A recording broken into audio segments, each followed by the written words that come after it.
ಚಿಕ್ಕನಾಯಕನಹಳ್ಳಿ ತಾಲೂಕಿನ ಕಂದಿಕೆರೆ ಗ್ರಾಮದಲ್ಲಿರುವ ಶ್ರೀ ಜಗದ್ಗುರು ಗುರು ರೇವಣಸಿದ್ದೇಶ್ವರ ಸ್ವಾಮಿ ಮಠದ ಜಾತ್ರಾ ಮಹೋತ್ಸವ ಮತ್ತು ಕಂತಾ ಧಾರಣೆ ಕಾರ್ಯಕ್ರಮದಲ್ಲಿ ಜೆಡಿಎಸ್ ಶಾಸಕಾಂಗ ಪಕ್ಷದ ನಾಯಕರಾದ ಶ್ರೀ ಸುರೇಶ್ ಬಾಬು ಸಿಬಿರವರು ಭಾಗವಹಿಸಿ ವಿಶೇಷ ಪೂಜೆ ಸಲ್ಲಿಸಿ ಸ್ವಾಮಿ ಆಶೀರ್ವಾದ ಪಡೆದು ಬಳಿಕ ಪರಮಪೂಜ್ಯ ಶ್ರೀ ಶ್ರೀ ಶ್ರೀ ಈಶ್ವರಾನಂದಪುರಿ ಮಹಾಸ್ವಾಮೀಜಿಗಳನ್ನು ಭೇಟಿ ಮಾಡಿ ಆಶೀರ್ವಾದ ಪಡೆದು ಧಾರ್ಮಿಕ ಕಾರ್ಯಕ್ರಮದಲ್ಲಿ ಪಾಲ್ಗೊಂಡು ಈ ಸಂದರ್ಭದಲ್ಲಿ ಪರಮಪೂಜ್ಯ ಶ್ರೀಗಳೊಂದಿಗೆ ಸೇರಿ ಕಾರ್ಯಕ್ರಮವನ್ನು ಉದ್ಘಾಟಿಸಿ ಮಾತನಾಡಿ, ಗ್ರಾಮಗಳಲ್ಲಿ ದೇವಾಲಯಗಳು ಮತ್ತು ಮಠಗಳ ನಿರ್ಮಾಣಕ್ಕೆ ಸಾರ್ವಜನಿಕರು ಸಕ್ರಿಯವಾಗಿ ಕೈಜೋಡಿಸುತ್ತಿರುವುದು ಸಂತಸದ ವಿಷಯವಾಗಿದೆ. ಇಂತಹ ಧಾರ್ಮಿಕ ಕೇಂದ್ರಗಳು ಸಮಾಜದಲ್ಲಿ ಆಧ್ಯಾತ್ಮಿಕತೆ, ಶಾಂತಿ ಮತ್ತು ಸೌಹಾರ್ದತೆಯನ್ನು ವೃದ್ಧಿಸುವಲ್ಲಿ ಮಹತ್ವದ ಪಾತ್ರವಹಿಸುತ್ತವೆ.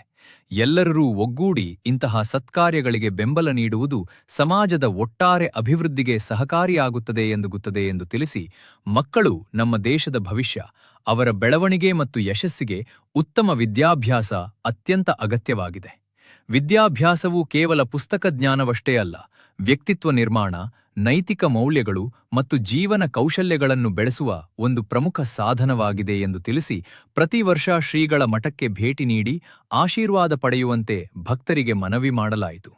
ಈ ಮಹೋತ್ಸವದಲ್ಲಿ ಗ್ರಾಮಸ್ಥರು, ಮಠದ ಗೌಡರುಗಳು, ಸಾವಿರದವರು, ಬಳಗ ಭಂಡಾರಿಗಳು, ಭಕ್ತರು, ಜನಪ್ರತಿನಿಧಿಗಳು ವಿಶೇಷವಾಗಿ ಕಂದಿಕೆರೆಯಲ್ಲಿ ಇವತ್ತು ಎಲ್ಲ ಭಕ್ತರ ಸಮೂಹದೊಂದಿಗೆ ಜರುಗಿದೆ ಮತ್ತು ಎಲ್ಲ ಅರಿವಾಣದ ಎಲ್ಲ ಗೌಡ್ರೆ, ಬಳಗ ಭಂಡಾರಿಗಳೇ, ಇವತ್ತು ಏನು ನಡೆದಿದೆ ಖಂಡಿತ ನಮಗೆ ಒಂದು ನಮ್ಮದೇ ಆದಂಥ ಪರಂಪರೆ ವಿಶೇಷವಾಗಿದೆ. ಜೊತೆಯಲ್ಲಿ ನಮಗೆ ನಮ್ಮ ಒಂದು ಸಂಸ್ಕೃತಿ, ಸಂಸ್ಕಾರ ಎರಡೂ ಕೂಡ ತುಂಬ ಚೆನ್ನಾಗಿ ಹಿರಿಯರು ಮಾಡಿಕೊಟ್ಟು ಹೋಗಿದ್ದಾರೆ. ಅದನ್ನು ನಾವು ಉಳಿಸ್ಕೊಂಡು ಹೋಗುವಂಥ ಕೆಲಸ ನಾವೆಲ್ಲ ಈ ಸಮಾಜದಲ್ಲಿ ಹುಟ್ಟಿದಂಥ ನಾವೆಲ್ಲರೂ ಕೂಡ ಪಾಲಿಸ್ಕೊಂಡು ಹೋದರೆ ಖಂಡಿತ ನಮ್ಮ ಮೇಲೆ ಅಪಾರವಾದಂಥ ನಂಬಿಕೆ ಎಲ್ಲರ ಬಗ್ಗೆನೂ ಕೂಡ ಇರ್ತಕ್ಕಂಥದ್ದನ್ನ ನಾವು ನೋಡ್ತಾ ಇದ್ದೇವೆ. ಹಿಂದೆ ಇಲ್ಲಿ ಉತ್ತರ ಕರ್ನಾಟಕದಲ್ಲಿ ಹೋದರೆ ನಮ್ಮ ಕಡೆನೇ ಬೋಣಿಗೆ ಮಾಡಿಸ್ತಕ್ಕಂಥದ್ದು ಯಾಕೆ ಕುರುಬ್ರ ಕಡೆಯಿಂದ ಅಂದರೆ ಒಳ್ಳೆ ಕೈ, ಒಳ್ಳೆ ಮನಸ್ಸಿನಿಂದ ಮಾಡ್ತಾರೆ ಅಂತಕ್ಕಂಥ ಒಂದು ನಂಬಿಕೆ ಇದೆ. ಅದನ್ನು ನಾವು ಉಳಿಸ್ಕೊಂಡು ಹೋದರೆ ಖಂಡಿತ ಸಮಾಜಕ್ಕೆ ನಾವು ಕೊಟ್ಟಂಥ ಕೊಡುಗೆ ಅಪಾರ ಅಂತಕ್ಕಂಥದ್ದನ್ನ ನಾವೆಲ್ಲರೂ ಕೂಡ ತಿಳ್ಕೊಬೇಕಾಗ್ತದೆ. ಇವತ್ತೇನು ಬೆಳಗಿನ ಜಾವದಿಂದ ಕಂತಾಧಾರಣ ಮಹೋತ್ಸವ ಮಾಡಿದರೆ ಖಂಡಿತ ಅದು ಎಲ್ಲ ಉತ್ತಮ ರೀತಿಯಲ್ಲಿ ಶ್ರದ್ಧೆಯಿಂದ ಮತ್ತು ಎಲ್ಲ ಸಂಪ್ರದಾಯಗಳನ್ನ ಒಳಗೊಂಡಂತೆ ಇವತ್ತು ಕಂತಾಧಾರಣ ಮಹೋತ್ಸವವನ್ನು ಏನು ಮಾಡಿದರೆ ಖಂಡಿತ ಅದನ್ನು ವಿಶೇಷವಾಗಿ ಮಾಡ್ತಕ್ಕಂಥದ್ದು ನಮ್ಮ ಸಂಪ್ರದಾಯ. ಅದರ ಜೊತೆಯಲ್ಲಿ ಗುರುಗಳು ಕೂಡ ಸಾಕಷ್ಟು ಇವತ್ತು ಎಲ್ಲ ಸಮಾಜದ ಏಳಿಗೆಗೆ ಮತ್ತು ಮಠದ ಏಳಿಗೆಗೆ ಅವರು ಶ್ರಮಿಸ್ತಾ ಇರ್ತಕ್ಕಂಥದ್ದು. ಅಲ್ಲಿ ಏನು ಹೊಸದುರ್ಗ ಶಾಖಾ ಮಠದಲ್ಲಿ ಇವತ್ತಲ್ಲಿ ಎಲ್ಲ ರೀತಿಯ ಬಂದಂಥ ಭಕ್ತರನ್ನ ಮತ್ತು ಅಲ್ಲಿ ಶಾಲೆಗಳನ್ನೆಲ್ಲ ತೆರೆದು ಇವತ್ತು ನಾವು ಕೂಡ ಉತ್ತಮ ರೀತಿಯಲ್ಲಿ ಸಮಾಜಕ್ಕೆ ಆರ್ಥಿಕ ವ್ಯವಸ್ಥೆ ಮತ್ತು ಶೈಕ್ಷಣಿಕವಾಗಿ ನಮ್ಮ ಜನಗಳ ಬದುಕನ್ನು ಕಟ್ಟಿಕೊಡ್ಬೇಕು ಅಂತಕ್ಕಂಥ ಚಿಂತನೆ ಪರಮ ಪೂಜ್ಯರಲ್ಲಿದೆ. ಖಂಡಿತ ನಾವೆಲ್ಲರೂ ಕೂಡ ಅದಕ್ಕೆ ಅಳಿಲ್ ಸೇವೆಯನ್ನು ಎಲ್ಲ ಸಮಾಜದ ಭಕ್ತರು ನಾವೆಲ್ಲ ಕೂಡ ಮಾಡಿದ್ರೆ ಖಂಡಿತ ನಮ್ಮ ಮಠ ಅಂತಕ್ಕಂಥ ಹೆಮ್ಮೆನಲ್ಲಿ ನಾವೆಲ್ಲರೂ ಕೂಡ ಬೆಳೆದ್ರೆ ಖಂಡಿತ ಬೇರೆಯವ್ರನ್ನೂ ಕೂಡ ಇವತ್ತು ಈ ಕುರುಬ ಸಮಾಜ ಅಂದರೆ ಎಲ್ಲ ಸಮಾಜಕ್ಕೂ ಕೂಡ ಹಿರಿಯಣ್ಣ ಅಂತಕ್ಕಂಥದ್ದು ನಮ್ಮ ಭಾವನೆ.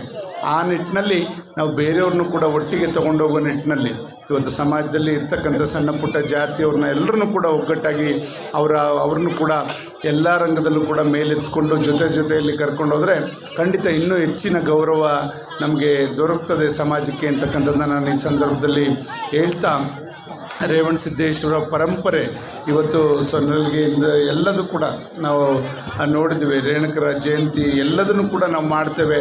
ಖಂಡಿತ ಇದನ್ನು ನಾವೆಲ್ಲರೂ ಕೂಡ ಭಕ್ತಿ ಭಾವದಿಂದ ಆಚರಿಸ್ಕೊಂಡು ಹೋಗುವಂಥ ಕೆಲಸ ಏನು ಮಾಡ್ತೇವೆ ಅದ್ರ ಮುಖಾಂತರ ದೇವರ ಕೃಪೆ ನಮ್ಮೆಲ್ಲರಲ್ಲೂ ಕೂಡ ಬರಲಿ.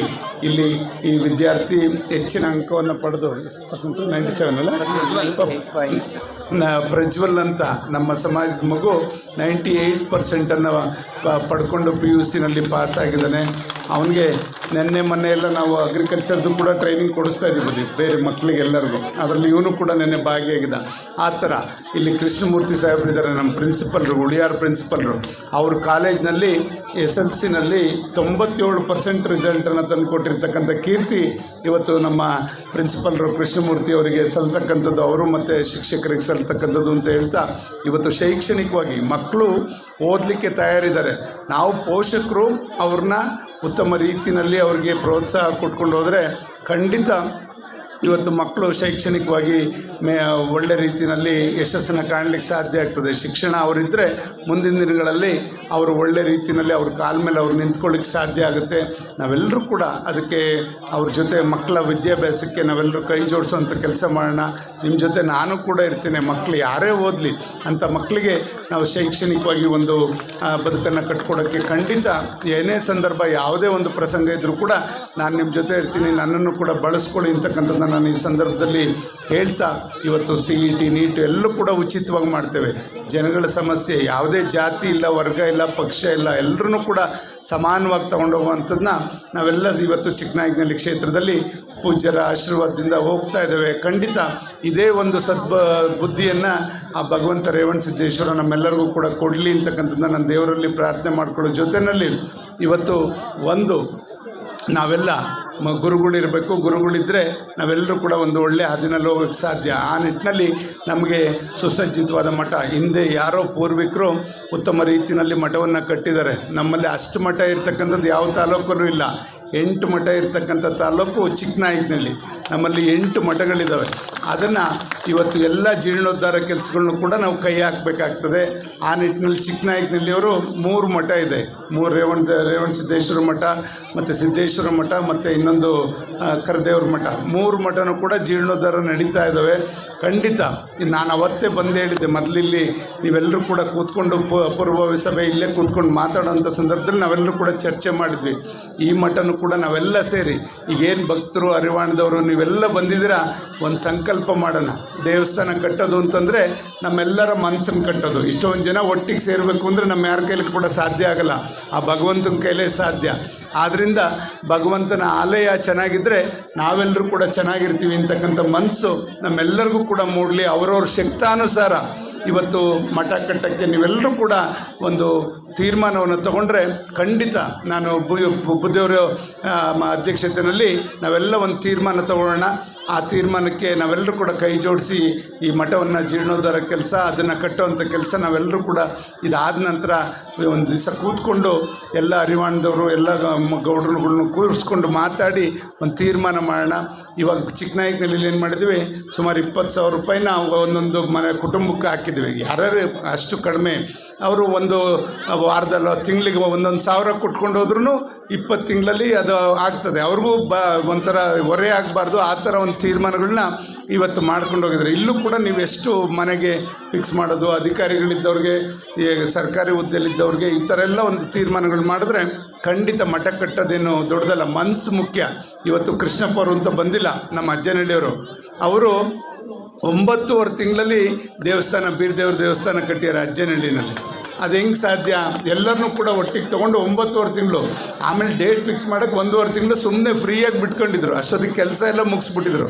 ಅಂಥ ಒಬ್ಬ ಶಿಲ್ಪಿ, ಅವ್ರನ್ನ ನಾವು ಚಿಕ್ಕನಾಯಕನಹಳ್ಳಿ ರೇವಣಸಿದ್ದೇಶ್ವರ ಮಠನೂ ಕೂಡ ಅವ್ರ ಹತ್ರನೇ ಕಟ್ಟಿಸ್ತಾ ಇದ್ದೀವಿ. ಖಂಡಿತ ಅಂಥ ಉತ್ತಮವಾದ ಕೆಲಸಗಾರನ್ನ ಇಟ್ಕೊಂಡು ಬುದ್ಧಿಯರೇ ಅವ್ರ ಮಾರ್ಗದರ್ಶನ ಕೊಟ್ಟಂಥದ್ದು ಅಂಥವ್ರನ್ನ ಇಟ್ಕೊಂಡು ನಾವೆಲ್ಲ ಮಠವನ್ನು ಜೀರ್ಣೋದ್ಧಾರ ಕಟ್ಟೋವಂಥ ಕೆಲಸ ಮಾಡೋಣ. ಇದಕ್ಕೆ ನಾನು ಆ ಮಠಗಳಿಗೆ ಏನು ಮಾಡಿದ್ದೀನಿ, ನಾನು ಈ ಮಠಕ್ಕೂ ಅಷ್ಟೇ ಮಾಡ್ತೇನೆ, ಅದರಲ್ಲೇನು ಸಂಶಯ ಬೇಡ. ಖಂಡಿತ ನಾನು ಎಲ್ಲ ನಿಮ್ಮ ಜೀರ್ಣೋದ್ಧಾರಕ್ಕೆ ಕೈ ಹಾಕಿದಾಗ ಖಂಡಿತ ಪೂಜ್ಯರ ಸಮಕ್ಷಮದಲ್ಲಿ ನಾವು ಏನು ಅಲ್ಲೂ ಕೂಡ 24 ಇದು ಮಾಡಿದ್ವಿ, ಖಂಡಿತ ಇಲ್ಲೂ ಕೂಡ ಈ ಮಠಕ್ಕೂ ಕೂಡ ಅಷ್ಟನ್ನೇ ಕೊಡ್ತಕ್ಕಂಥ ಕೆಲಸ ಮಾಡ್ತೇನೆ. ನೀವು ಎಲ್ಲರೂ ಕೂಡ ಭಕ್ತರು ನಿಮ್ಮ ಕೈಲಾದಂಥ ಸೇವೆ ಒಂದು ಶಕ್ತಿಯಾನುಸಾರ ನಾವೆಲ್ಲರೂ ಕೂಡ ಕೈ ಜೋಡಿಸಿದ್ರೆ ಉತ್ತಮ ಮಠ ಕಟ್ಟಲಿಕ್ಕೆ ಸಾಧ್ಯ ಆಗ್ತದೆ. ಆ ನಿಟ್ಟಿನಲ್ಲಿ ನಾವೆಲ್ಲ ಒಂದು ಒಳ್ಳೆ ರೀತಿಯಲ್ಲಿ ಹೋಗೋಣ. ಇವತ್ತು ಸಮಾಜದಲ್ಲಿ ಮಠದ ಜೀರ್ಣೋದ್ಧಾರದ ಜೊತೆಯಲ್ಲಿ ನಾವೆಲ್ಲ ಒಂದು ಪ್ರೀತಿ ವಿಶ್ವಾಸದಿಂದ ಒಬ್ರಿಗೊಬ್ಬರು ಆಸರೆಯಾಗಿರಬೇಕು, ಅದು ಮುಖ್ಯ. ಯಾರು ಕಷ್ಟದಲ್ಲಿದ್ದರೆ ನಾವೆಲ್ಲ ಅವ್ರ ಕೈ ಜೋಡಿಸಿ ಅವ್ರನ್ನ ಮೇಲೆತ್ತುವಂಥ ಕೆಲಸ ಮಾಡಬೇಕು. ಪೂಜ್ಯರು ಒಂದು ಒಳ್ಳೆ ತೀರ್ಮಾನಕ್ಕೆ ಬಂದಿದ್ದಾರೆ. ಇವಾಗ ಹೇಳಿದ್ರು, ಬ್ಯಾಂಕ್ ಮಾಡ್ತಾಯಿದ್ದೀನಿ, ಅಲ್ಲಿ ಮಹಿಳೆಯವ್ರ ಬ್ಯಾಂಕ್ ಮಾಡ್ತೀನಿ, ಅದ್ರ ಮುಖಾಂತರ ಅಲ್ಲೇ ಮಹಿಳೆಯವ್ರ ಸಂಘಗಳನ್ನ ಮಾಡಿಕೊಂಡು ಅವ್ರಿಗೆ ನಾವು ಆರ್ಥಿಕ ನೆರವನ್ನು ಕೊಡೋಣ. ಅದ್ರ ಮುಖಾಂತರ ಅವ್ರ ಆರ್ಥಿಕ ಮಟ್ಟವನ್ನು ಕೂಡ ಹೆಚ್ಚಿಸ್ಕೊಳ್ಳೋವಂಥದ್ದು ಆಗಲಿ ಅಂತಕ್ಕಂಥ ನಿಟ್ಟಿನಲ್ಲಿ ಇವತ್ತು ಬ್ಯಾಂಕ್ನ ಸ್ಥಾಪನೆ ಮಾಡೋಕ್ಕೆ ಮುಂದಾಗಿದ್ದಾರೆ.